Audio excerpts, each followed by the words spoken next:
Class 12 unit 3 वैद्युत रसायन NCERT chemistry. हम एक नया टॉपिक पढ़ेंगे, मानक हाइड्रोजन इलेक्ट्रोड। मानक हाइड्रोजन इलेक्ट्रोड की हमको संरचना पढ़ना है और इसका किस चीज़ में प्रयोग होता है इसके बारे में हमको पढ़ना है। मानक हाइड्रोजन इलेक्ट्रोड की जो संरचना है उसमें एक पात्र होता है और उस पात्र में प्लैटिनम का एक इलेक्ट्रोड लगा रहता है। प्लैटिनम का अब हम चित्र से समझते हैं। इसमें एक पात्र होता है, इस पात्र में प्लैटिनम का एक इलेक्ट्रोड लगा रहता है।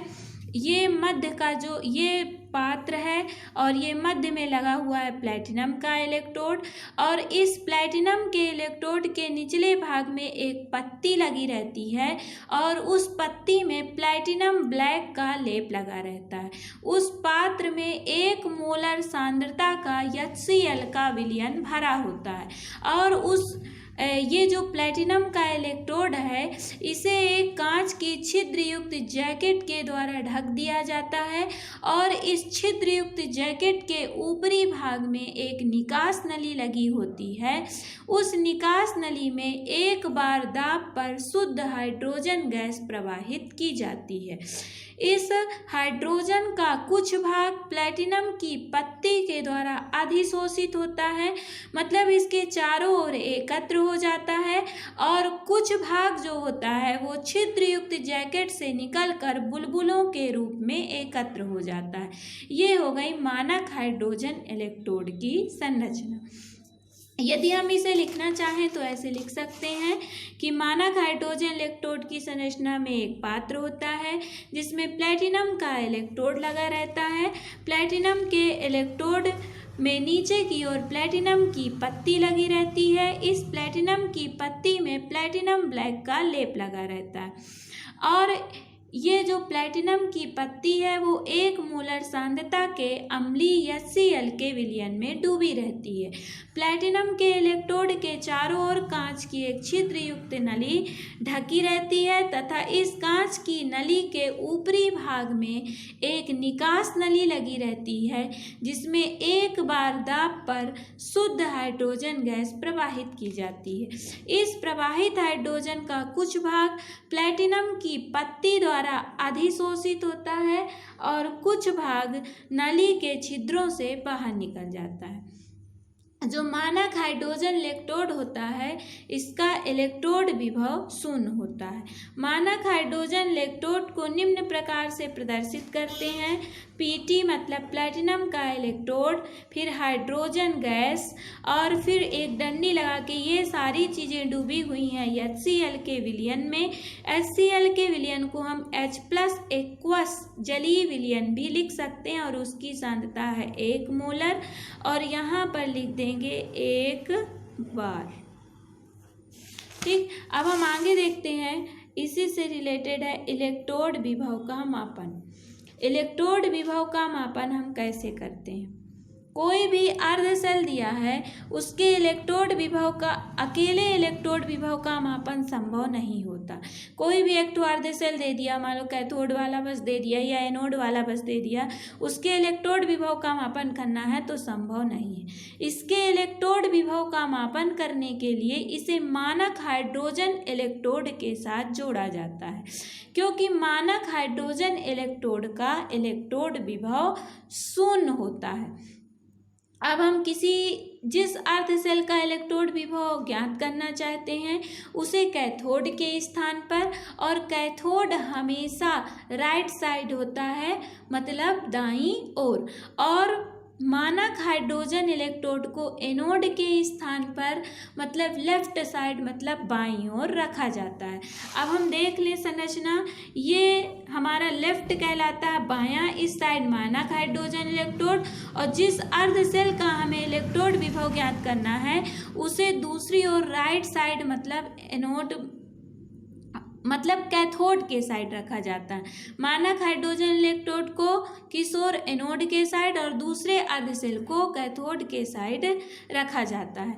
अब हम देखते हैं आगे कि यदि जो हम सेल लिए हैं अर्धशेल, यदि उसकी ऑक्सीकृत या अपचयित स्पीशीज की सांद्रता इकाई है तो उपर्युक्त सेल का सेल विभव दाहिनी ओर के अर्धशेल के मानक विभव E0R के बराबर होगा।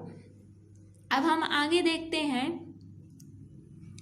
एक सूत्र होता है E0 सेल मतलब मानक सेल का मानक इलेक्ट्रोड विभव equal to E0R minus E0 left, मतलब कि दाईं ओर के सेल का इलेक्ट्रोड विभव माइनस बाईं ओर के सेल का इलेक्ट्रोड विभव। अब हम देखते हैं, हमें ये याद रखना है कि हम दाहिनी ओर किसे जोड़े हैं और बाईं ओर किसे जोड़े हैं। तो जो दाहिनी ओर था, दाहिनी ओर हमेशा क्या होता है कैथोड और बाईं ओर होता है एनोड। तो बाईं ओर जोड़ा गया मानक हाइड्रोजन इलेक्ट्रोड और दाहिनी ओर जोड़ा गया अर्धशेल जिसका हमको इलेक्ट्रोड विभव ज्ञात करना है। तो जो ये दाहिनी ओर जोड़ा गया लेफ्ट साइड मतलब एनोड साइड मानक हाइड्रोजन इलेक्ट्रोड, इसका इलेक्ट्रोड विभव कितना होता है, 0 होता है। तो हमारा आ गया E0 cell equal to E0R, अर्थात जो सेल का मानक इलेक्ट्रोड विभव है वो दाहिनी ओर के अर्धशेल के इलेक्ट्रोड विभव के बराबर होगा। दाहिनी ओर हाइड्रोजन इलेक्ट्रोड को जोड़ा गया है और जिसका इलेक्ट्रोड विभव क्या होता है, 0 होता है। अब हम आगे देखते हैं कि E cell equal to E0 right minus E0 left, मतलब कि लेफ्ट साइड, यहाँ पे गलती हो गई, मतलब लेफ्ट साइड, लेफ्ट इसी में कंफ्यूजन होता है, लेफ्ट साइड हमेशा होता है एनोड।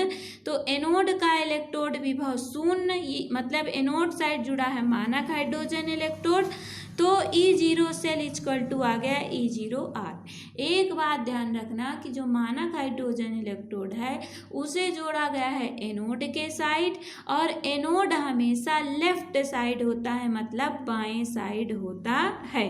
तो E0L का मान कितना हो गया, 0। तो E0 सेल इक्वल टू क्या बचा, E0R, मतलब दाहिनी ओर का मानक मतलब दाहिनी ओर का मानक इलेक्ट्रोड विभव सेल के मानक इलेक्ट्रोड विभव के बराबर होगा। अब कोई अर्धशेल अभिक्रिया दी है, जैसे Cu2+, ये हम पढ़े थे डेनियल सेल में, ये किस ओर होता था, कैथोड की, और कॉपर का कैथोड होता था। तो Cu2+ था, वो 2 इलेक्ट्रॉन लिया, Cu सॉलिड में बदल गया। अभी इस अर्धशेल का हमको मानक इलेक्ट्रोड विभव ज्ञात करना है, तो हम याद करें कि जिसका ज्ञात करना हो जिस अर्धशेल का, उसे कैथोड के स्थान पर, और कैथोड हमेशा किस ओर होता है, दाईं ओर, और बाईं ओर एनोड के स्थान पर किसे जोड़ दें, मानक हाइड्रोजन इलेक्ट्रोड को। तो जब इसका सेल विभव ज्ञात करेंगे तो इसकी संरचना को लिखेंगे, बाईं ओर जोड़ देंगे मानक हाइड्रोजन इलेक्ट्रोड को, Pt सॉलिड H2 गैस एक बार, H+ एक्वस, और फिर डबल डंडी लगा के ये हमारा दाहिनी ओर जुड़ गया कैथोड साइड जिसका हमको इलेक्ट्रोड विभव ज्ञात करना है, Cu2+ एक्वस और Cu यहाँ लिख देंगे सॉलिड। ये हो गया इलेक्ट्रोड विभव का मापन।